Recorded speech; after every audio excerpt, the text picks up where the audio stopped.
ဆရာတို့တွေထမင်းဟင်းတွေစားပြီးတဲ့အခါမှာများသောအားဖြင့်အသီးနှံတွေကိုစားလို့ရှိကြတယ်။အဲ့လိုမျိုးအသီးနှံတွေကိုစားခြင်းလုပ်တဲ့အခါမှာဆရာတို့ရဲ့အစာအိမ်လေးကလေးပွားတာအစာမကြေတာ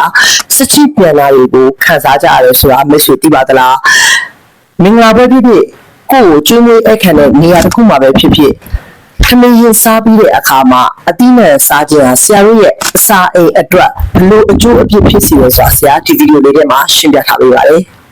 အစားစားပြီးရင်အချိုတဲတဲ့အနေနဲ့အသီးစားတာဟာကျန်းမာရေးနဲ့ညီညွတ်တယ်လို့ထင်နေတာဒါကတကယ်တော့ကိုယ့်ရဲ့အစာချေစနစ်ကိုဝန်တော့ဝန်မဖြစ်စေပြီး bloating လို့ခေါ်တဲ့လေးပွားခြင်းနဲ့ indigestion လို့ခေါ်တဲ့အစာမကြေခြင်းကိုဖြစ်စေတဲ့အဓိကတရားခံပဲဖြစ်ပါတယ်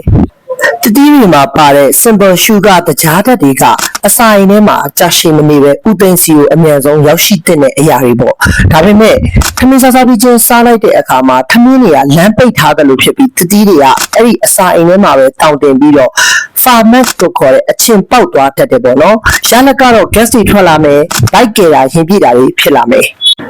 အဲ့ဒီအချိန်မှာကိုယ့်ရဲ့ခန္ဓာကိုယ်က protein နဲ့ carbohydrate တွေကိုခြေပြတ်ဖို့အာရုံစိုက်နေတဲ့အချိန်မှာတစ်သီးတွေက enzyme တွေနဲ့ရောထွေးသွားပြီးတော့အစာချေနိုင်စွမ်းကိုလုံးဝ delay နှိပ်ကွေ့သွားစေပါတယ်ဆရာအနေနဲ့ကတော့ကိုကအသီးနှံကိုစားခြင်းနဲ့ဆိုရင်အစာမစားခင်တစ်နာရီအကျိုးမှာစားဒါမှမဟုတ်ထမင်းစားပြီး2နာရီ3နာရီကြာမှကိုကြိုက်တဲ့အသီးနှံကိုစားဖို့ဆရာအကြံပြုချင်ပါတယ်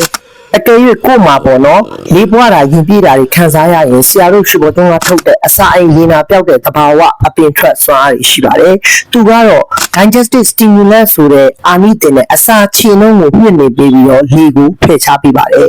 ဆရာရဲ့ရှုပ်ပေါ်တုံးအစာအိမ်လေးနာပြောက်တဲ့သဘာဝအပင်စွမ်းအားတွေထဲမှာစမုံမျိုး၅ပါးနဲ့ဇီယာတွေဟာအစာရှည် enzyme တွေကိုလှုပ်ဆော်ပေးပြီး digestive stimulant ဖြစ်စေပါတယ်အစာအိမ်ထဲမှာရှိတဲ့လေတွေကိုလည်းအမြန်ဆုံးကတ်တာစေနိုင်ပါတယ်ကဲဒါဆိုရင်တော့ကိုယ့်ရဲ့အစာတောက်အလေးချိန်ကိုပြောင်းလဲပြီးတော့ကျန်းမာတဲ့အစာချေစနစ်ရဖို့အစာအိမ်လေးကျန်းမာဖို့လိုက်ပြီးတော့ကျင့်သုံးကြည့်လိုက်ပါ